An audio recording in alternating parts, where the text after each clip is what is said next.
নমস্কাৰ, চেঙামাৰী উচ্চ মাধ্যমিক বিদ্যালয়ৰ পৰা পুনৰবাৰ স্বাগতম জনাইছোঁ। আজি 10মান শ্ৰেণীৰ আমি অম্ল, ক্ষাৰক আৰু লৱণ পাঠটো কৰি আছোঁ, নহয় জানো? দ্বিতীয় অধ্যায়। ইতিমধ্যে আমাৰ পঢ়ি থাকোঁতে এটা প্ৰশ্ন পাইছিলোঁ, 32 নম্বৰ পৃষ্ঠাত আছিল ন? প্ৰশ্নটো কি? লৱণৰ স্ফটিকবোৰ প্ৰকৃততে শুকান নে? তাৰমানে are the crystals of salts really dry? এতিয়া স্ফটিক আৰু ক্ৰিষ্টেল মানে আমি দানাকাৰ বুলি কয় নে? দানা পাউডাৰ বিলাক আমি গাত ঘঁহা পাউডাৰ বিলাক দানাকাৰ নহয় জানো? কিন্তু আমাৰ নিমখ হওক চেনি হওক এইবিলাক হৈছে দানাকাৰ। চেনিৰ কথা বাদ দিলো। লৱণ, আমি ঘৰত ব্যৱহাৰ কৰা লৱণটোৰ নাম কি? Sodium chloride. সংকেতটো NaCl। NaCl।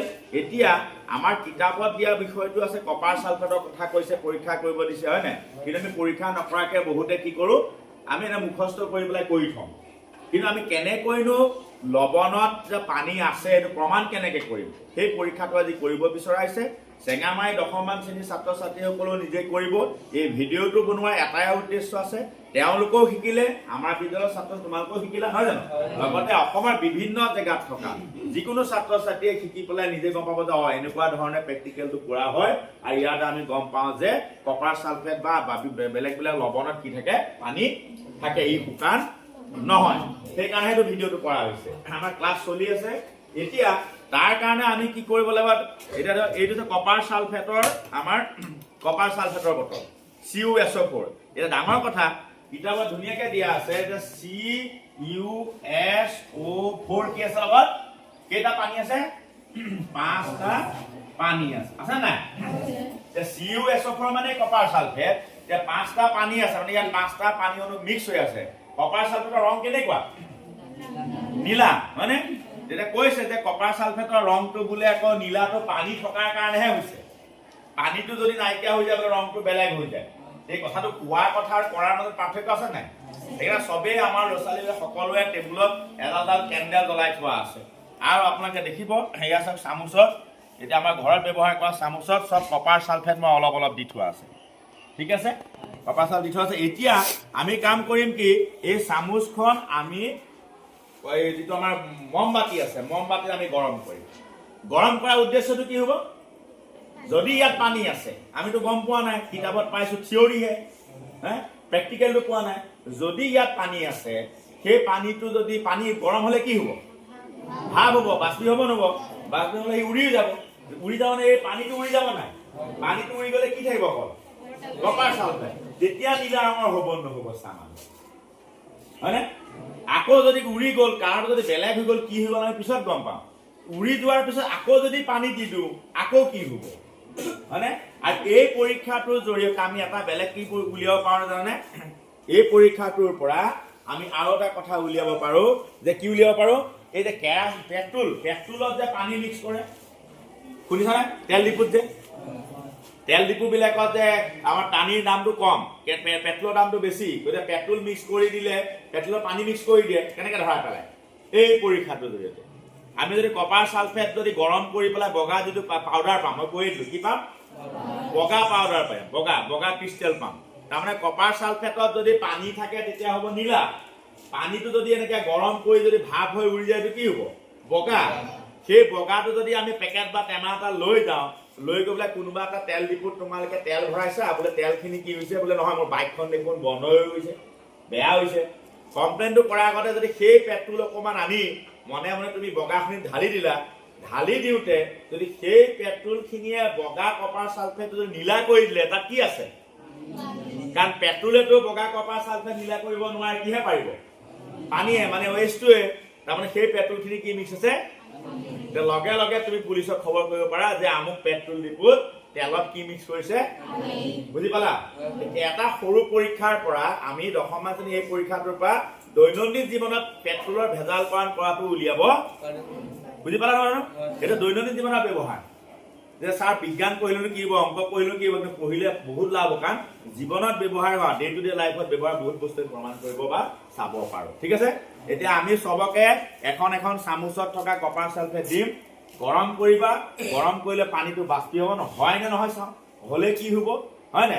এইখিনি বস্তু আমি প্ৰেক্টিকেলি কৰি চাম। ঠিক আছে, বগা হৈ আহিছে নে? বঢ়িয়া। এইটো এইয়া তাৰমানে ইয়াৰ পানীখিনি কি হৈছে ইয়াৰ বাষ্পীভৱন হৈছে। তাৰমানে ইয়াত যে পানী আছে কপাৰ ছালফেটত সেইটো প্ৰমাণ হৈছে ন। আমিতো সূত্ৰটো কি আছিলে কোনে ক'ব সূত্ৰটো কি আছিলে? এই বৰ্ডত লেখা আছে কি আছিলে? CuSO4 CU মানে কি কপাৰ আৰু SO4 মানে ছালফেট। তাৰ লগত কি আছিলে? কেইটা পানী আছিলে? 5টা। এইটো বাষ্পীভৱন হৈ পেলাই পানীখিনি গৈ কি কালাৰ হৈছেগে? বগা হৈছে। তাৰমানে পানী থাকিলেহে কালাৰটো কি হ'ব? নীলা হ'ব। পানী থাকিলেহে কালাৰটো নীলা হ'ব ন। বগা হৈছে নে? পুৰা বগা হ'বলৈ দিয়া, পুৰা বগা হ'বলৈ দিয়া। এয়া অলপ আছে ন, পুৰা বগা হ'বলৈ দিয়া। বগা হোৱাৰ পিছত আমি চাম।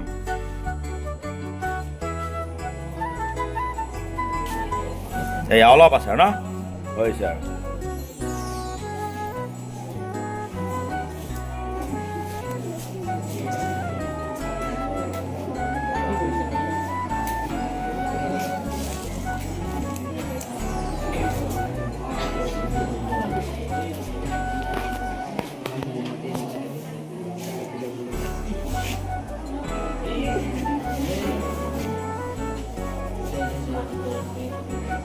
এইটো কিয় কৰিলো? কাৰণ এইটো কপাৰ ছালফেটৰ নীলা ৰং আছে, কিন্তু আমাৰ খোৱা নিমখটো বগা হ'লে ধৰিব নোৱাৰিমতো, সেইকাৰণে এইটো আমি কৰিছোঁ। কাৰণ ইয়াত নীলা ৰংটো গৈ পেলাই কি ৰং হৈছেগে?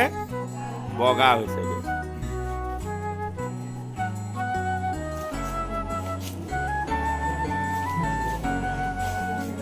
যাৰ যাৰ পুৰা বগা হৈ যাব তাত আমি আকৌ পুনৰ কি কৰিম? পানী দি চাম। বগা হৈ গ'ল? এইটো বগা হ'ল নে? পুৰা বগা হ'ল। ইয়াত অকণমান পানী দি চাম দেই। আঁতৰ কৰি দিয়ে, তাৰপৰা আঁতৰ লৈ না। এতিয়া আমি অলপ পানী দি চাম দেই।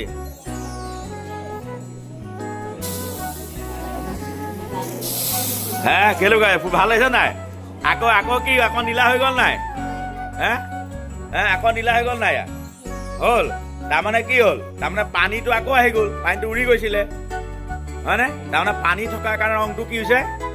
নীলা, আৰু পানী উৰি যোৱাৰ কাৰণে বগা হৈছে। তাৰ পানী যে আছে প্ৰমাণ হ'ল নে নাই? হ'ল। সেইয়া আৰু নীলা হ'ল নে নাই এতিয়া? প্ৰমাণ হ'ল নে নাই যে একেলগে দিবি পানী? এয়া তাৰমানে কি হ'ল? আকৌ পানীটো দি দিলি, আকৌ পানী আহি গ'ল হয় নাই? একেলগে চাৰ দে সেইয়া আকৌ নীলা হৈ গ'ল নে নাই? তাৰমানে কপাৰ ছালফেটৰ জলীয় দ্ৰৱত কি আছিলে? পানী। আকৌ গৰম কৰিলে কি হ'ব? আকৌ বগা হ'ব। তই আকৌ গৰম কৰিছে নি? পানী দি পেলাই আকৌ গৰম কৰিছে। আকৌ গৰম আকৌ উৰি গ'ল, আকৌ কি হ'ব? আকৌ বগা হ'ব। ক'ত চাওঁ মানে এইয়া হৈ গ'ল নে? আকৌ নীলা হৈ গ'ল নে নাই? চাওঁ তই আকৌ গৰম কৰিছ নেকি? নে আন দে এইফালে দে ভাবি দেই। সেইয়া চা আকৌ নীলা হৈ গ'ল নাই? প্ৰমাণ হ'ল নে নাই? চাওঁ কণ্ট তন্দা এইয়া নীলা হৈ গ'ল নে নাই? আকৌ তাৰমানে আমাৰ কি হ'ল? পানীখিনি উৰি গৈছিলে, পানীখিনি দি দিয়াৰ কাৰণে কি হৈ গ'ল? আকৌ দে